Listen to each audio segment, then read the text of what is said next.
Hello guys, bersama saya lagi dalam Alright Nopo Channel. Perdana Menteri kita gagal. Itu antara dakwaan daripada pihak pembangkang. Buka mulut saja.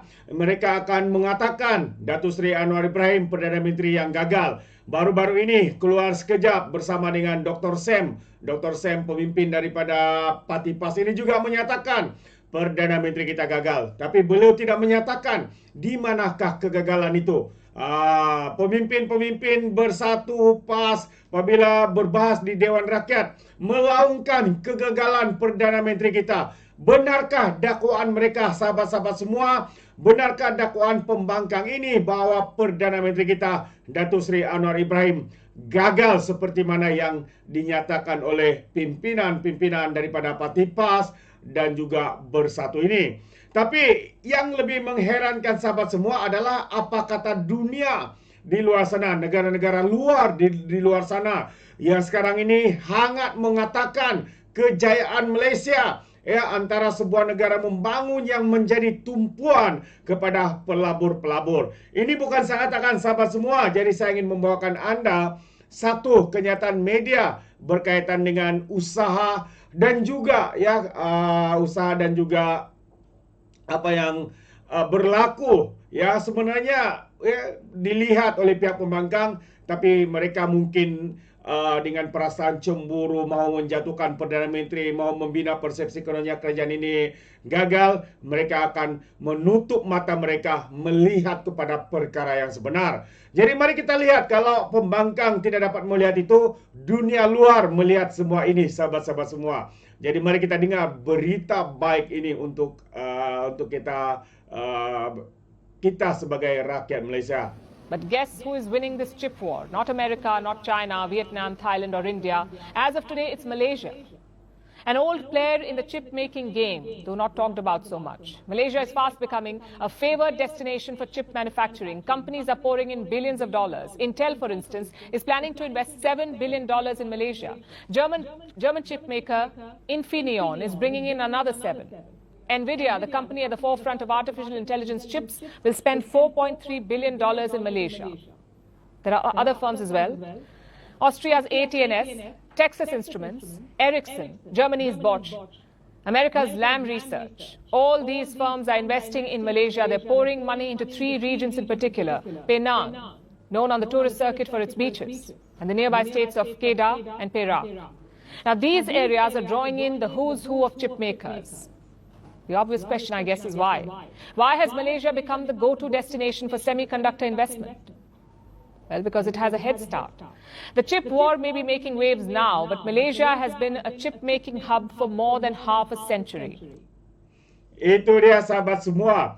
So ini antara kenyataan media antarabangsa yang menyatakan begitu teruja dengan melihat perkembangan negara kita Malaysia. Berbagai syarikat mahu bukan mahu sebenarnya, tapi sudah pun sebenarnya masuk ke dalam negara kita. Kalau kita lihat antara yang dinyatakan BOS, LAM, ETS, Texas Investment, banyak lagi, termasuklah chip-chip seperti yang dinyatakan awal, yaitu Intel, Infineon, Nvidia, semuanya berjumlah bilion-bilion USD, bukan ringgit lagi, sahabat-sahabat semua. Jadi kalau pihak pembangkang mengatakan walaun-walautit, Datuk Seri hanya pandai jalan ke sana ke sini, kalau sebelum ini berada di Australia dan sekarang ini berada di Jerman, mereka tidak tahu segala usaha jerih payah yang dilakukan oleh kerajaan hari ini demi untuk membawa pelabur masuk ke dalam negara kita. Apa yang pembangkang tahu hanya menjajah fitnah, hanya untuk membina persepsi, propaganda murahan, politik sempit untuk menjatuhkan Perdana Menteri kita. Itulah yang mereka mahukan, sahabat semua. Jadi saya mau kita melihat satu lagi video ini yang dinyatakan satu interview sebenarnya, satu interview bersama dengan Tengku Zafrul. Maafkan saya. Ini adalah interview interview bersama dengan CNBC. Wow. Discuss berbincangkan tentang potensi investment daripada Australia dan juga berkaitan dengan nilai ringgit. Jadi sahabat semua, sekali lagi saya ingin membawakan anda untuk menonton video ini sebenarnya daripada Tengku Zafrul ya, satu interview yang begitu padu daripada CNBC bersama dengan menteri kita. Jadi tanpa buang masa, mari kita tonton sekali lagi video ini. Yes, in fact, we just made an announcement yesterday evening. The Prime Minister and the team met up with a number of Australian companies who are interested to invest in Malaysia. In fact, we met about 20 companies, of which 8 have made commitments to invest in Malaysia. In total, in terms of Aussie dollars, Australian dollars, around 5.2 billion Australian dollars. What is important is also the fact that we're looking at both digital economy and the green economy. And investors that are coming in are the companies like AirTrunk and a few others, even on F&B. So there is quite a diverse group of investors, but focusing mainly on our green economy and also our digital economy. Minister, how concerned are you with this slide in the ringgit to near 26-year lows now? What do you believe is driving that, and do you feel that the worst is over? Well, I think there are a mix of factors that contributed to the slide of the ringgit. One of the primary factors is obviously the interest rate differential between Malaysia and US and also the other countries. If you know, Malaysian interest rate is around 3%. But when you look at the fundamental the numbers, look at economy, when you look at our unemployment rate, when you look at our inflation rate at 2.5%, our growth last year around 3.7%, unemployment is around 3.3%. And this year, growth projected to be 4 to 5%. I think it's justified where our rates are, and that's obviously decided by the central bank. But that interest rate differential has resulted in pressures on the ringgit. But I believe that what was said by the central bank and by our minister, second finance minister, our ringgit is currently undervalued. If you look at even our stock market, it has performed relatively well, around up 5% a year to date.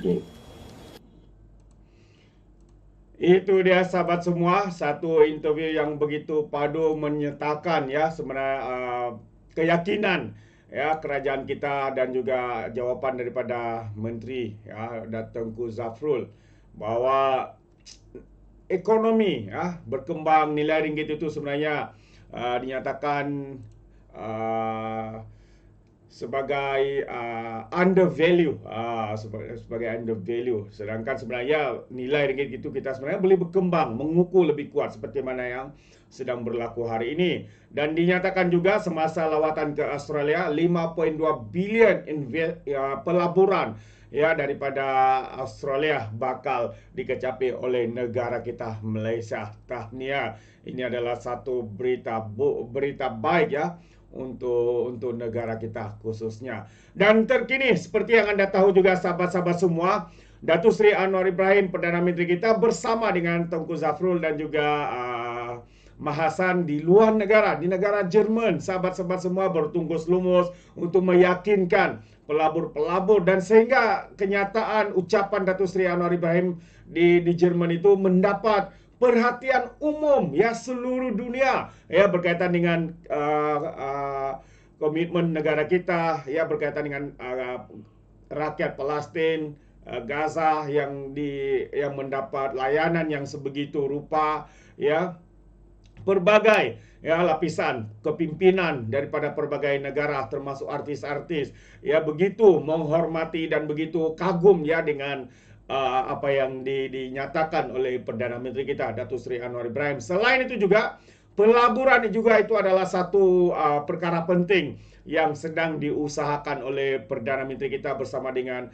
menteri-menteri yang bersama beliau. Jadi saya mau kita sekali lagi mendengar satu lagi pencerahan video daripada Tengku Zafrul ya yang kini bersama dengan Datuk Seri Anwar Ibrahim di dalam lawatan rasmi ya ke negara Jerman ini. Malaysia nombor 1 tarik pelabur, benarkah? Ya, jika itu persoalannya, mari kita dengar pencerahan daripada Tengku Zafrul berkaitan dengan perkara ini.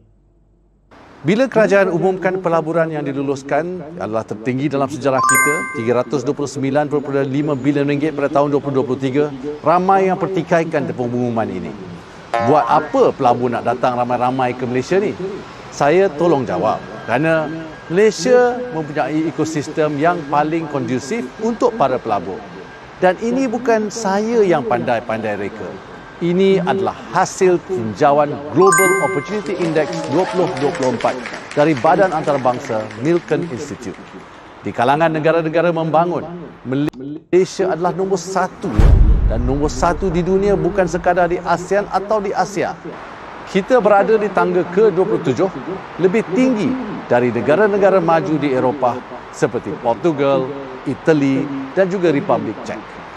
Kalau nak tengok kedudukan di Asia, pencabar terdekat kita ialah Thailand, diikuti oleh China. Ya, ekosistem kita lebih kondusif untuk pelaburan berbanding China. Tapi, walaupun kita sekarang nombor 1, kita tak akan leka. Kita akan terus lipat gandakan usaha menarik pelaburan demi kesejahteraan rakyat Malaysia. Terbaik sahabat-sahabat semua. Itu antara satu pencerahan yang begitu padu ya daripada Tengku Zafrul.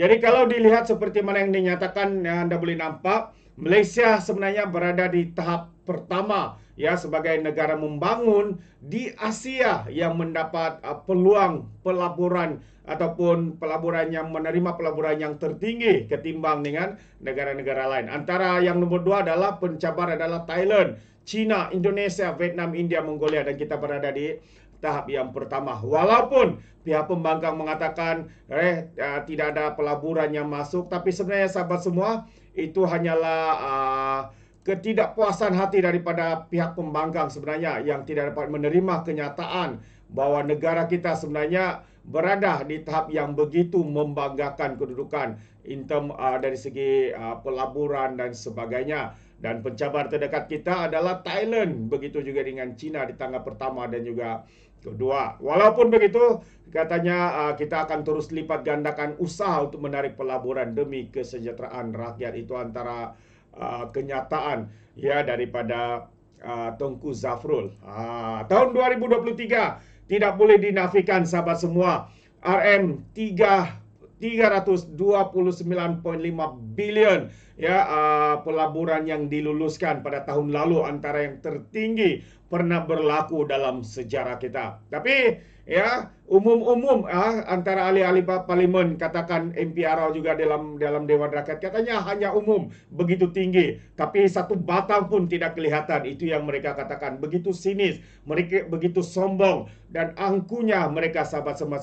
Tidak mungkin ya, mereka mungkin tidak dapat menerima kenyataan bahawa apa yang sedang dilakukan oleh Perdana Menteri kita dan kerajaan kabinet hari ini ya kita boleh melihat ia adalah satu petunjuk positif ya untuk membangunkan ataupun memulihkan ekonomi negara kita. Tanpa ada pelaburan sahabat-sahabat semua ya sukar untuk kita berkembang, terutamanya dari segi peluang pekerjaan ya, terutamanya untuk masuk ke era baru dalam ekonomi yang mencabar ini. Kita boleh nampak usaha kerajaan, usaha Perdana Menteri dan seluruh kabinet kerajaan perpaduan Malaysia Madani ini ya sedang menunjukkan impak positif. Walaupun pembangkang tidak dapat menerima kenyataan, mereka tetap akan mengatakan Perdana Menteri kita gagal. Jadi sahabat semua, ini sudah terbukti ya, Perdana Menteri kita seorang yang begitu dikagumi di luar negara sana. Ya, mereka menganggap inilah pemimpin Islam yang begitu berpengaruh ya antara negara-negara Islam yang lain. Tahniah kita ucapkan dan terima kasih juga kita ucapkan kepada Perdana Menteri dan seluruh barisan kabinet, pemimpin-pemimpin, ahli-ahli parlimen di dalam kerajaan dan penyokong-penyokong Kerajaan Perpaduan Malaysia Madani. Terima kasih. Sekiranya anda mau berikan sebarang komen, anda boleh berikan di dalam ruangan komen. Dengan itu, izinkan saya untuk mengundurkan diri dan seperti biasa, peribahasa mengatakan, tapapun kangkap, 2 tahun keinginan. Dalam bahasa Melayunya, tepuk dadah, tanya selera. Sekian daripada Orang Indonesia Channel, kita berjumpa lagi. Bye-bye.